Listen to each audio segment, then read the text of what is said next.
original de Mary Shelley, Frankenstein o el Prometeo moderno. Son nuestros jóvenes estudiantes una nueva generación con mecanismos de aprendizaje distintos, vinculados al mundo digital, con pocos vínculos con el pasado y con un conocimiento básicamente visual y superficial. Hablando de la imagen, la que tenemos de este monstruo clásico es una imagen deformada por la cultura pop y su agente principal, Hollywood. Si le preguntan a cualquiera quién es Frankenstein, la mayoría diría que es un monstruo torpe, bruto, asesino por naturaleza, construido con piezas de cadáveres por un científico loco. Ahí está el primer error. El monstruo, la criatura, en realidad no tiene nombre en la novela. Es decir, que Frankenstein es el nombre en realidad del doctor y que ni siquiera es un doctor, del estudiante de medicina de Víctor Frankenstein.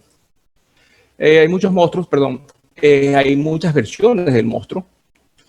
Esta fue una de las primeras imágenes cinematográficas, una película producida en 1910 por Thomas Alva Edison. La del lado es la imagen clásica que tenemos de los años 30, Boris Karloff. Es la imagen que siempre tenemos todos con los tornillos. El Herman Monster clásico de los años 60. Y últimamente se han dado por hacer versiones de la historia un poquito más acercadas a la novela, como esta versión del 94 con Robert De Niro, o esta de la productora Hallmark del 2004. De todas esas imágenes, la más cercana a la novela es esta última. El monstruo es descrito como alto, corpulento, ágil, fuerte, inteligente, aprendió a hablar solo y a leer, de piel blanca, casi transparente, por supuesto no tiene ningún tornillo eléctrico y tiene algunas cicatrices. Ese es nuestro verdadero Frankenstein. ¿Cómo comenzó la historia de Frankenstein? La historia es bien interesante. Comienza en 1816, lo que se llamó el año sin verano. Ese año, por alteraciones climáticas, hubo una disminución de la temperatura mundial, hubo una combinación de una caída de la actividad solar con un invierno volcánico provocado por las cenizas de la erupción del monte Tambora en 1915 en Malasia. Esto hizo que Europa se sumergiera en un invierno permanente.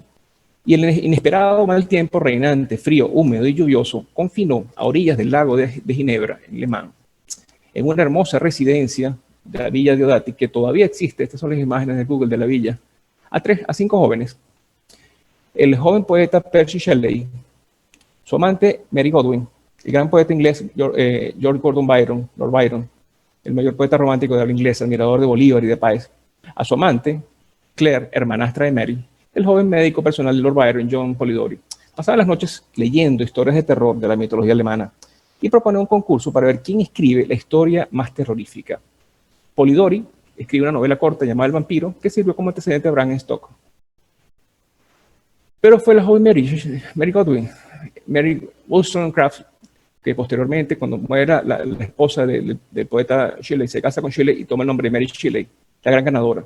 A los 18 años entra en la mortalidad con un libro que dio por título Frankenstein o el Prometeo moderno. Este libro se publica en 1818, por primera vez, en una edición sin nombre. No, el nombre de la escritora no aparece por ninguna parte. Y no es hasta la edición de 1932, cuando aparece por primera vez el nombre de Mary Shelley como autora del libro, en lo que se ha considerado el primer libro de ciencia ficción. Ahora, ¿cuál era la ciencia de la época? La misma Mary Shelley cita las concepciones sobre generación espontánea del doctor Erasmus Darwin. Para quienes no conocen, Erasmus Darwin era abuelo del famoso Charles Darwin, como por ustedes conocido, médico, poeta y libertino. El abuelo hablaba de la capacidad de la pasta de formar una mezcla de harina y agua y revitalizar las partículas muertas en condiciones idóneas de humedad y temperatura.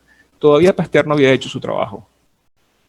Estaba también el galvanismo de moda. Es una teoría de Luigi Galvani, según la cual el cerebro de los animales produce electricidad y que es transferida por los nervios y acumulada en los músculos y disparada para producir el movimiento de los miembros.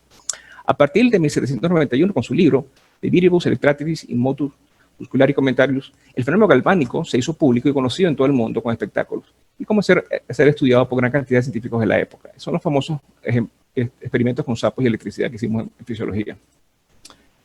Un sobrino de Galvani, Giorgio Aldini, montaba un espectáculo con cuerpos ajusticiados que los conectaban a una pila voltaica y estos se movían. También es la época en que James Blundell comienza a hacer sus primeros intentos de transfusión. Es decir, son los inicios de la revolución industrial, donde una nueva ciencia naciente se mezcla en este libro con misticismo y alquimia. Citan también a Paracelso, Alberto Magno, Agripa, como alquimistas. ¿Cómo es nuestra historia? Nuestra historia en realidad comienza con las cartas que le escribe el capitán Walton a su hermana. El capitán intentaba descubrir un pasaje al Ártico. Ellos ven en esos pasajes desolados una figura gigantesca en un trineo. Al día siguiente rescatan a un hombre moribundo. Cuando este hombre moribundo se recupera, les cuenta que se llama Víctor Frankenstein y su historia. Les dice que viene de una familia acomodada de Ginebra con una infancia feliz y que decide, cuando muere su madre, dedicarse a luchar contra la muerte. Se inscribe en la Universidad Alemana de Ingolstadt, donde decide estudiar el origen de la vida, y a los 2 años, para eso arma con partes del cuerpo sacadas de escondidas de los cementerios un cuerpo, y finalmente lo termina. Describe que el monstruo cobra vida, nace como si muriera, no hay aullido, no hay ningún fogonazo de electricidad, acompaña el momento, simplemente pasa a la vida con la misma fugacidad con la que un moribundo exhala su último suspiro. Abre sus ojos amarillos y comienza a moverse torpemente, y nuestro joven estudiante sale huyendo en ese momento. Cuando es rescatado por su amigo de esta crisis nerviosa, regresa al cuarto y ya no hay nadie. 2 años después recibe una carta de su padre donde le avisan que había aparecido asesinado a su hermano, era su hermano menor. Y acusan y ahorcan a la inocente niñera del niño. Se encuentra con el monstruo en un pasaje desolado y esta lo obliga a escuchar su historia. La criatura le cuenta cómo fue aprendiendo a hablar y a leer solo. La criatura no solo sobrevive, sino que madura y llega a un nivel de reflexión y sentimientos igual al de cualquier hombre. Resentido por haber sido abandonado, regresa a buscar a su creador y lo extorsiona para que satisfaga su deseo, hacer una semejante a él. La criatura le cuenta cómo fue golpeado y rechazado por los hombres y le dice que a Frankenstein que se siente solo y que le haga una compañera para mitigar su soledad y sentirse querido. Si Frankenstein no cumple con su prometido, su creación se ensañará contra la humanidad. El joven Frankenstein es convencido de crearle una novia al monstruo para que lo deje tranquilo. Se compromete con su prima Elizabeth, pide permiso, se va a Londres y después a Escocia, y ahí se pone a armar y a repetir de nuevo el experimento. A última hora le da pánico crear una mujer, conociendo cómo son las mujeres, y que esta nueva criatura sea peor que la anterior, o que rechace a la criatura, o que se reproduzcan y hagan una especie, es decir, se arrepiente y destroza su obra. El monstruo ve el destrozo como el doctor destroza a la novia y jura venganza. Asesina a su amigo y se presenta el día de su boda y asesina a la novia del joven Víctor. El padre de Víctor, que había criado a Elizabeth, muere de dolor, por lo que entonces el joven Víctor se encuentra de repente sin familia y decide dedicar su vida a perseguir al monstruo para destruirlo. Y así, en esta persecución del monstruo, llegamos al capítulo inicial en el Ártico, en el arco explorador, donde está el capitán Walton. Finalmente, Víctor muere en el barco y el monstruo aparece en el cuarto, donde se encuentra con Víctor. El monstruo le cuenta al capitán lo terrible que fue destruir a su creador. Y al final del relato, el monstruo maldice a su creador por haberlo creado con gran anhelo de felicidad y sin los medios para satisfacerla. Le ha dado grandes capacidades, pero no la posibilidad de encontrar una igual con que compartir su vida y destino. O sea, no hay derecho a crear un ser sin ofrecerle los medios para ser feliz. Ya que su trabajo finalizó, promete desaparecer en una pila funeraria y se lanza del barco y desaparece en la oscuridad y la distancia. Así termina nuestra historia. Como ustedes ven, no tiene mucho que ver con lo que estamos acostumbrados. Esta historia nos sirve como parábola perfecta para hablar del acto médico y sus consecuencias. Frankenstein se ha convertido en el mito por excelencia de la modernidad. La novela de Shelley es un buen instrumento para reflexionar acerca de la nueva concepción de la ciencia, la relación entre tecnología y naturaleza humana, y la cuestión de responsabilidad en el desarrollo de la tecnología. La historia toca de cerca una problemática muy actual, la creación o modificación de vida artificialmente. No en balde, el nombre original es Frankenstein o el Prometeo moderno. Prometeo, como ustedes recordarán, es el titán, hijo de Jápetos y del océano y de Clímenes, según Hesiodo, que formó a los hombres, con el limo de la tierra, infundiéndoles la vida. Pero como Prometeo encontró a los hombres sin abrigos y descalzos y desnudos frente a la inclemencia del tiempo, decidió robar la sabiduría de las artes de Vulcano y el fuego de su taller, para que estos pudieran evolucionar. Zeus, enfadado, decide castigar a los hombres privándolos del fuego. Prometeo, de nuevo, les procura el fuego, robándoselos del carro del sol. Esta vez Zeus, mucho más enfadado y envidioso, lo hizo encadenar una piedra en el monte Cáucaso para que allí un águila le devorara el hígado todo el día, el cual se regeneraba de noche. Es decir, Frankenstein es una parábola sobre el uso del poder para querer hacer el bien. Frankenstein debe ser castigado, perder sus entrañas, en este caso su familia, por traspasar los límites naturales.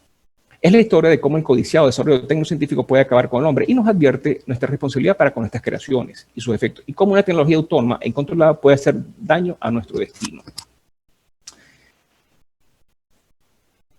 Esta conocida imagen de la cistina, si lo vemos de otra manera, en realidad nos sirve para entender el origen de la medicina.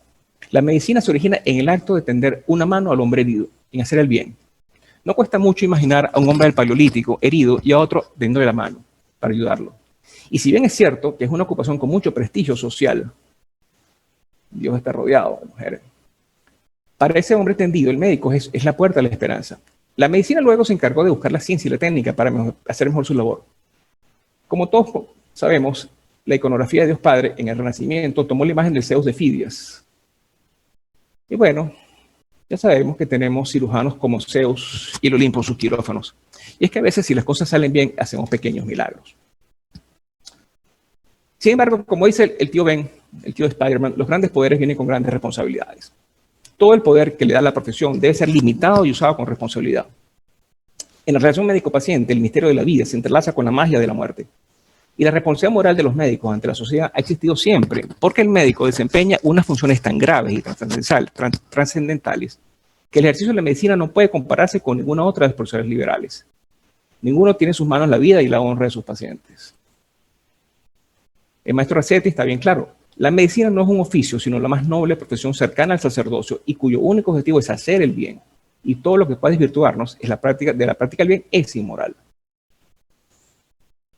Regresando a nuestro tema, ética es la rama de la filosofía que estudia lo correcto o lo equivocado de nuestra conducta, asumiendo que nuestras decisiones fueron tomadas libremente. Para Sabater es el arte de saber vivir, de discernir lo que nos conviene lo bueno de lo que no nos conviene lo malo. Y es que la ética en medicina es justamente eso. Se trata de establecer límites a nuestro poder, discutir qué está bien y qué está mal en el ejercicio de nuestra profesión. Es el conjunto de valores, principios, morales y acciones relevantes del personal responsable de la salud, médicos, enfermeras, técnicos y funcionarios, dirigidos a cumplir los objetivos de la medicina. El concepto de ética médica se amplió después. Von Ressler Potter, un bioquímico oncólogo americano, amplía la definición y si no fue el creador, impulsó el concepto de bioética. Potter publica dos grandes trabajos que son considerados los que ponen en marcha el desarrollo del concepto de bioética, el Bioethics, Science of Survival en los años 70, y luego el Bioethics Bridge to the Future.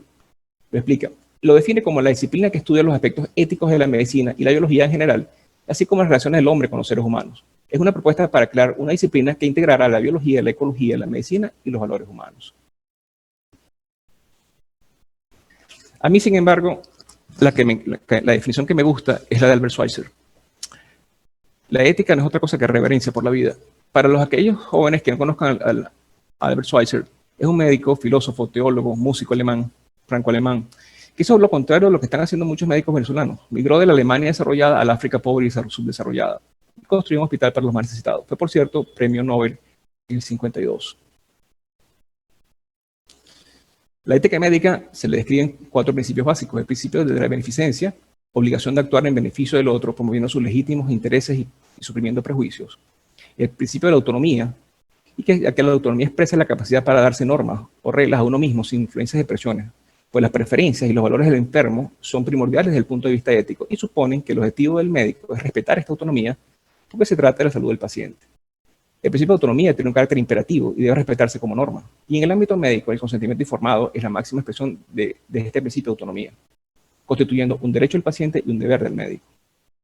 El principio de justicia, tratar a cada uno como corresponde, con la finalidad de disminuir las situaciones de desigualdad ideológica, social, cultural, económica, etc.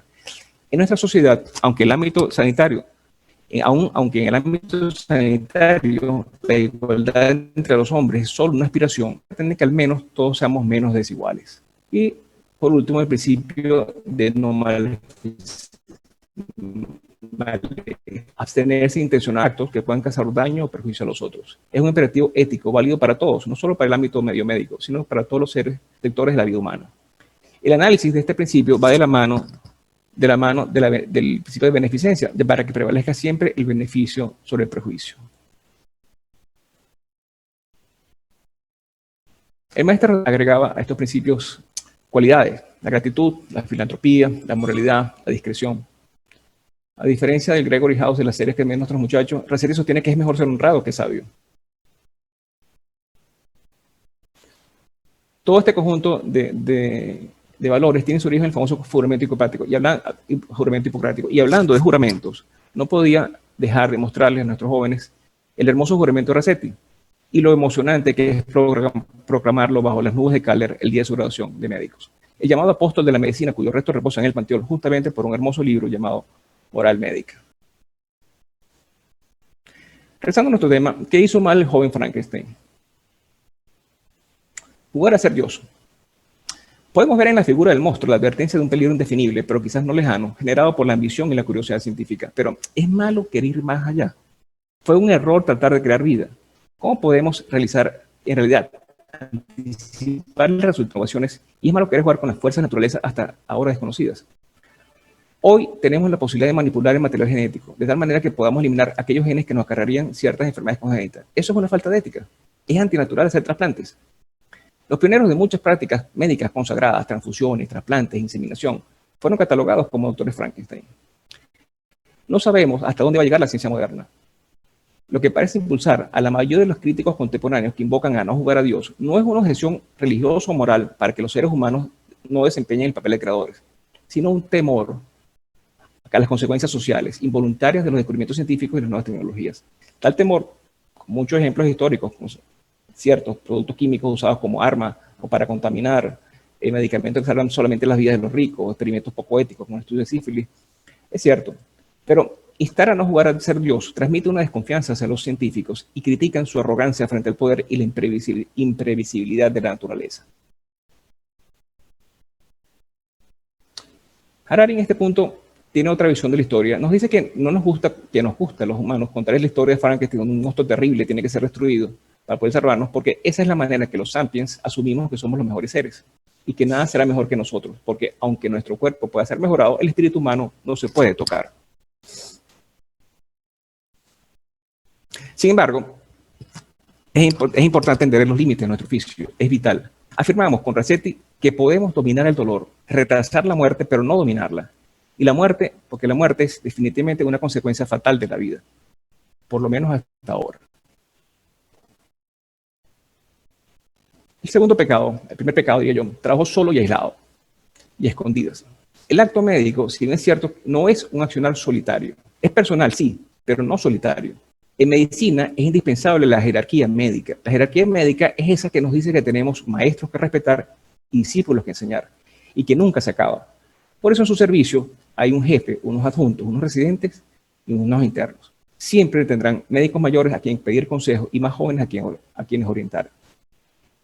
Esto pudo evitar que el joven Víctor huyera cuando despertó a la criatura. Segundo pecado, trabajó con bajo presupuesto. El monstruo fue creado con pedazos descompuestos de mala calidad, era feo, debió oler mal seguramente. Es bien importante que no deben confundir el natural, deseable y frecuente voto de pobreza personal de la medicina con la necesidad de trabajar con las mejores condiciones posibles. Es parte de la responsabilidad del médico exigir presupuestos justos, centros de salud dignos. Ustedes son la voz de sus pacientes. Este sistema de salud destruido definitivamente los hará enfrentar graves dilemas éticos. Les tocará decidir a qué bebé van a conectar al único ventilador que tienen disponible. Les va a tocar referir pacientes con un destino incierto a un hospital que no tiene recursos. Les va a tocar ver morir pacientes con cáncer o con COVID que no deberían morir y para ustedes contar. Frente a cada reclamo social para la dotación de centros de salud y mejoría del sistema sanitario, debe estar el médico presente. Y como lo señala el maestro Rizquez, nuestro deber definitivamente en medicina va mucho más allá de la cama del paciente. Los buenos médicos tenemos la responsabilidad social. Tenemos que poder decirle a los políticos qué es lo que tienen que planear, a los arquitectos qué es lo que tienen que diseñar, a los ingenieros qué es lo que tienen que construir, y a todos los hombres de la comunidad lo que tienen que hacer alrededor del hombre que sufre. Otro pecado, no preparó a la sociedad.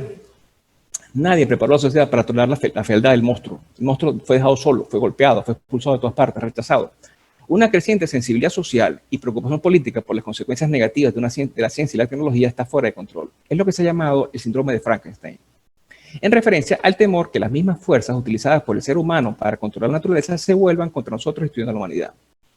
¿En qué caso ustedes no han oído hablar alguna vez de los Frankenfood? Es decir, aquellos alimentos derivados de la manipulación genética que en la práctica han salvado a la humanidad de una hambruna terrible, pero que mucha gente rechaza en base a una muy mala ciencia y mucha publicidad. Es indispensable educar para la salud, es parte de nuestra obligación. Ahora, el error, el pecado básico, de que abandonó a su criatura. Si se hubiera evitado muchísimos problemas si solamente Víctor no hubiera dejado solo y desprotegido a la criatura. Esta es la imagen de la publicación de 1832, donde nos muestra cómo el joven Víctor abre la puerta y la deja sola, huye.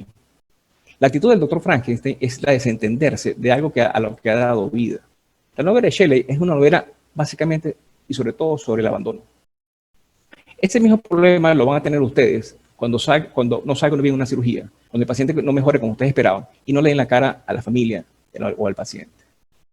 Y además, y hablando de abandono, ahora mismo muchos de los jóvenes estudiantes de nuestras mejores universidades sueñan con graduarse e irse del país. Un estudiante de medicina le cuesta a la UCB aproximadamente entre $350,000 y $400,000 formarlo, graduarlo. ¿Creen que en un país, el país más pobre de Latinoamérica, puede darse el lujo de perder esa inversión en ustedes? Tanto que necesitamos jóvenes bien formados para resolver nuestros problemas de salud. Además de la deuda moral que tendrán ustedes con el dolor de ese pueblo enfermo que les enseñó todo lo que saben sobre medicina.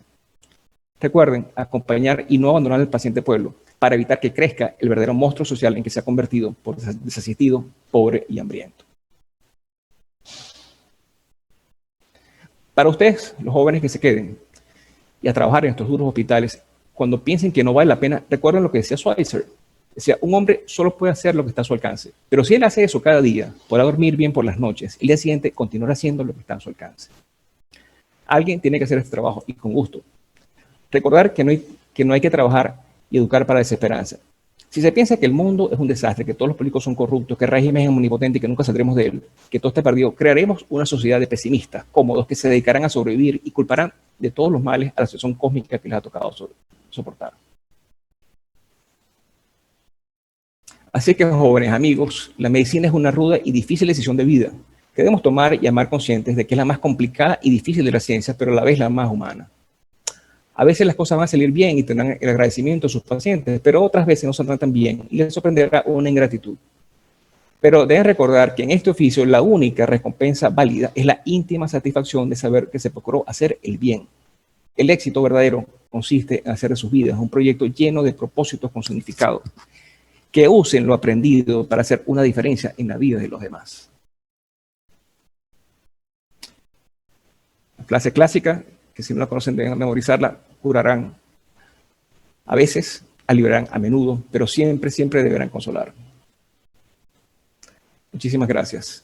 En la red se consiguen desde el libro original, escrito en un inglés delicioso, de verdad, hasta el libro, por supuesto, Moral Médica, editado y publicado en el sitio de la Academia, y las películas desde la versión de 1910 hasta la versión de los 30, y un par de exposiciones sobre Frankenstein de la National Library of Medicine, también interesantes. Como pequeña postdata,